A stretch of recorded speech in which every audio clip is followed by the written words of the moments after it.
Hi mga lo sa tanan no. So mao din niya ang akong ika-share for today's video no. So mao niya ang akong daily routine if na ako sa balay no. Mamahog daay ko no. So naa day mi iring og iro no ang tagabantay sa amo ang balay if wala mi or tulog mi charot. Usually no, so mao yun atong ginabuhat sa atong mga kahayupan no. So ato silang palanggaon kay gipalangga punta nila charot. And magluto na yung kog pamahaw no. So dala na po na siya paniudto para sa amoa.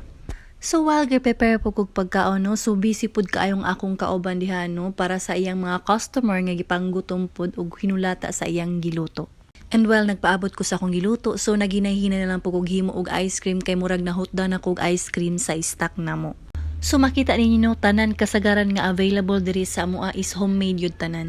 Kay nahuman naman kog luto dira aso nang laban na pudayon ko no.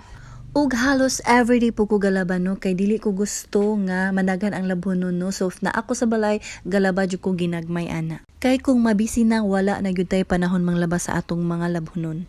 Og kung mangutana mo nga no nag-handwash ko no, so ga-handwash jud ko galaban no kay dili ko mag-washing kay mahal kaayo ang kuryente.